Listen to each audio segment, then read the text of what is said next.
Today is Tuesday, July 1st, and this is the ADM Investor Services Weekly Market Kickoff. Please note that the views and opinions expressed here today are solely those of our guests and should not be construed as the views or opinions of ADM Investor Services or ADM. Today's guests are Mark Soderberg, ADMIS Senior Ag Analyst, Mark Bowman, ADMIS Senior Market Research Analyst, and JP Steiner, ADMIS Associate Economist. Starting with the financials this morning, JP. What are the implications of Thursday's jobs report? So Thursday's job report has a lot on the line for the economy and the Fed specifically. There's been recent speculation that the Fed could cut rates in July, especially if Thursday's report details a weakening labor market. There's been several dovish comments from Fed officials hinting that the bank should start moving more into more of an easing phase. Now, in regards to the labor report, if the data comes in worse than expected, meaning a weaker job growth, the Fed could move to cut rates at its July meeting in an effort to support the economy. However, this is contingent on the severity of the decline in the labor market. In the case of a severe decline in labor conditions, the dollar would likely weaken further, and we could see a huge upside in gold, which benefits in a low interest rate environment and also find support from a weaker dollar. The uncertainty from tariffs and the economic impact on the U.S. economy as a result has resulted in businesses across the U.S.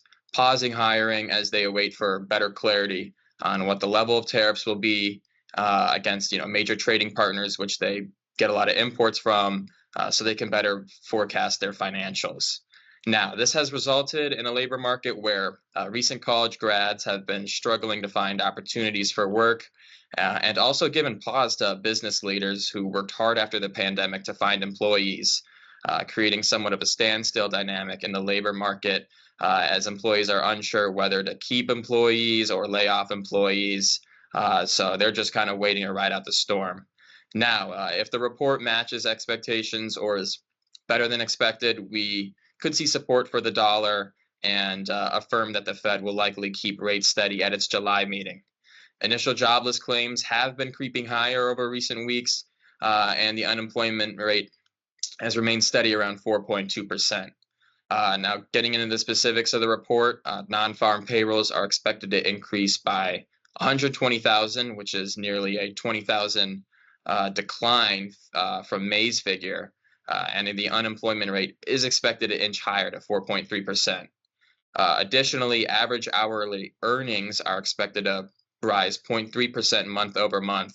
Now, this is a reading which will also be closely watched by markets and the Fed, as it could signal potential moves from consumers. If we see wages don't meet or increase in wages don't meet expectations, consumers are likely to pull back on spending in an effort to save more. Now, we just have to wait and see how tariffs have impacted the economy and their resulted impact on labor conditions in the U.S. Now, JP, you mentioned the dollar. The dollar has been weak. What is exactly pressuring the dollar to its recent lows? Yeah, the dollar has been weakened by several factors recently, and yesterday it hit its lowest levels since 2022 and has fallen nearly 10% since the beginning of the year. Now, I would say the major influence weighing on the dollar has been the at-large trade picture, which remains clouded with uncertainty, as only one trade deal with another country, that being the UK, has realistically been completed. We have somewhat of a trade agreement with China. However, a lot of those details are yet to be finalized, and nothing fully concrete has been completed.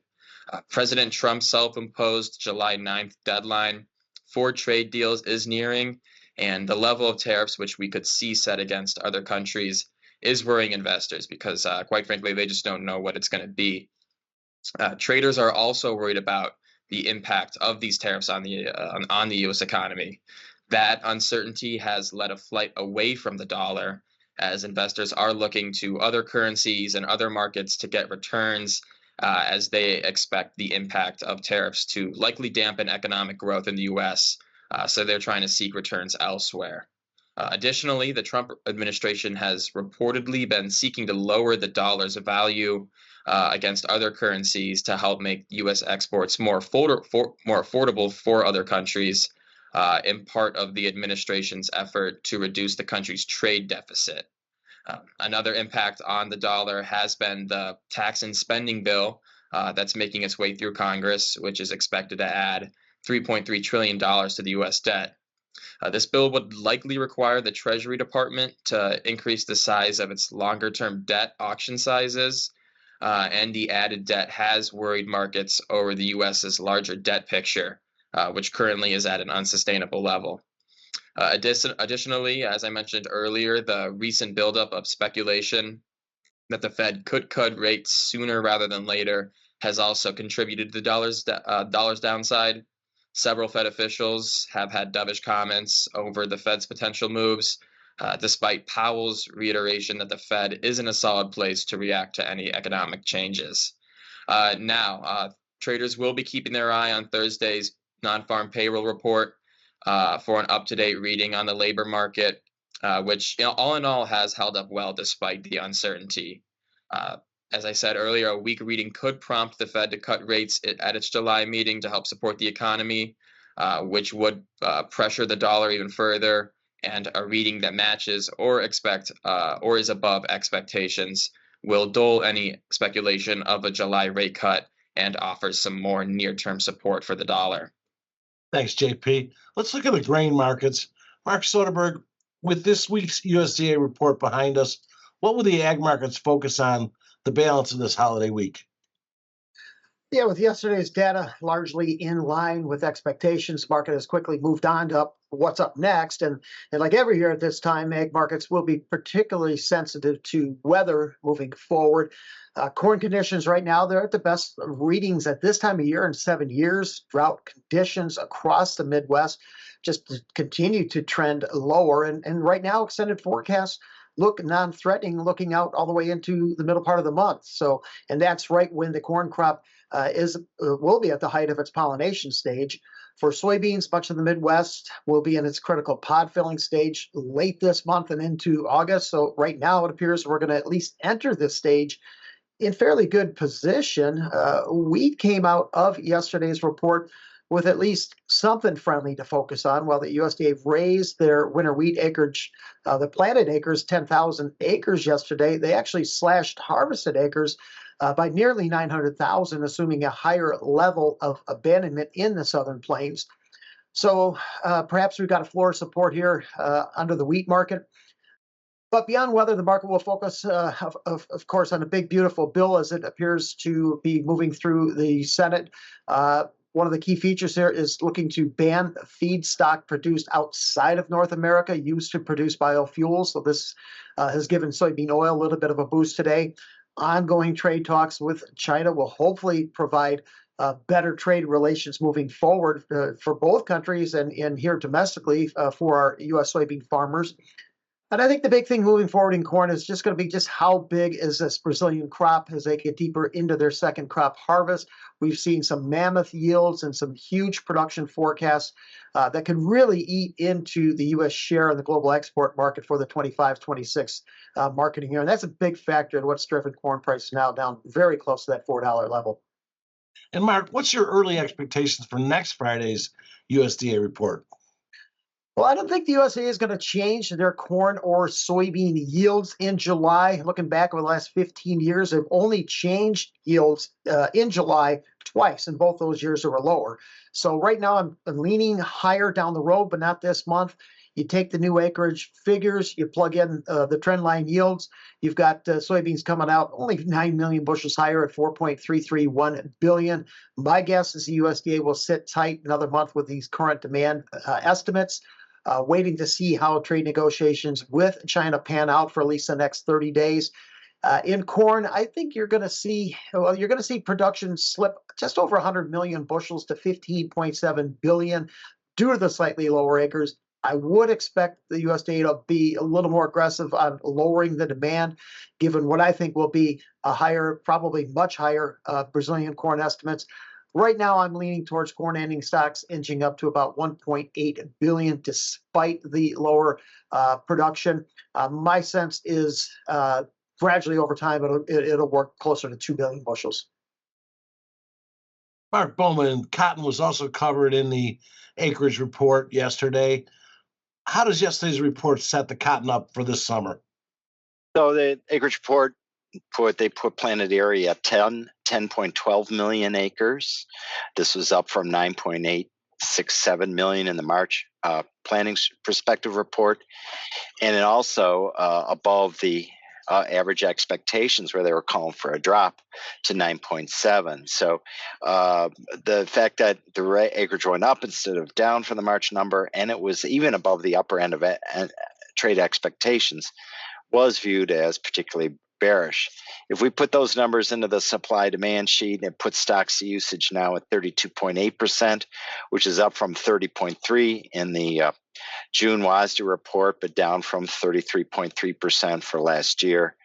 The range of the past 5 years has been 19.8 to 33.3%. So this is not exactly a bullish setup. Crop progress report yesterday showed 51% of the crop rated good to excellent, which is better than last week, an improvement from 47% last week, and also above the 5-year average date for the date of 46%, even above last year, which was strong. Likewise, Texas, 40% good to excellent versus a 5-year average of 30%.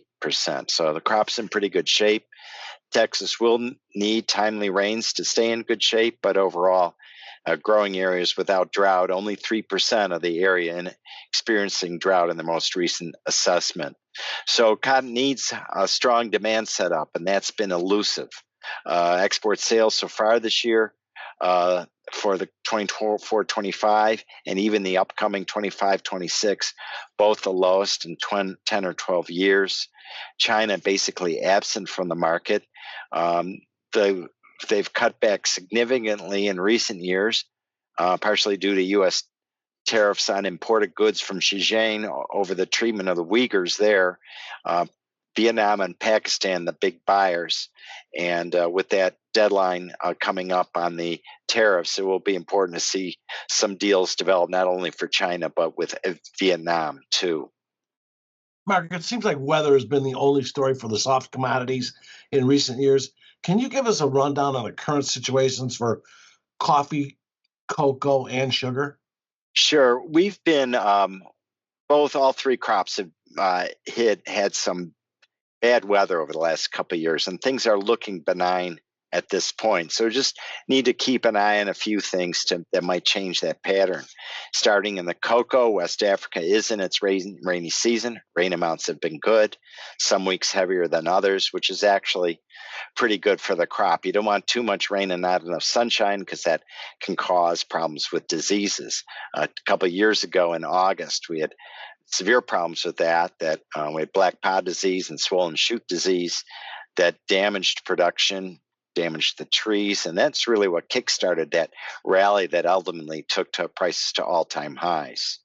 Ivory Coast farmers reporting good flowering, which will support pod growth for the main crop that begins in October. So crops looking really pretty strong there. We've got a ways to recover from the disasters of the last couple of years, just keeping an eye out for too much rain at this point. In the coffee market, Brazil avoided a frost or freeze threat a couple of weeks ago. We had one creep up, but not really strong. There was a brief cold snap, but no damage to any current crops or to buds for the new crop, next year's crop. We have another cold air mass moving into Argentina and up into southern Brazil over the next couple of days. But again, it doesn't look like the coldest air will reach the coffee areas. Indonesia has been experiencing some dry conditions. They will need rain soon. Sumatra will get some in some areas, but other areas expected to see some net drying. And India's monsoon arrived early and should stay wet in the central, north, and eastern parts of the nation, but west, central, and south are drier than usual. So areas of potential concern if they develop, but overall pretty beneficial. And likewise, sugar's now fallen to its lowest level in a few years. The big thing pressuring has been the early arrival and apparently strong Indian monsoon. India is expected now, because of this, to be in a place where they can export sugar this year after restrictions of the past couple of years because of conditions being too dry. And Thailand has seen above average monsoon rains this year. They've got more plantings, again, looking positive. There is a chance of some dryness to reach into key sugarcane production areas over the next week or so. So we'll keep an eye on that. Thank you all. Remember, the views and opinions expressed today on this video are solely those of our guests and should not be construed as the views or opinions of ADM Investor Services or ADM. If you'd like more information about our brokerage services, would like to speak to one of our experts about managing your risks, or would like to open a trading account, please visit www.admis.com.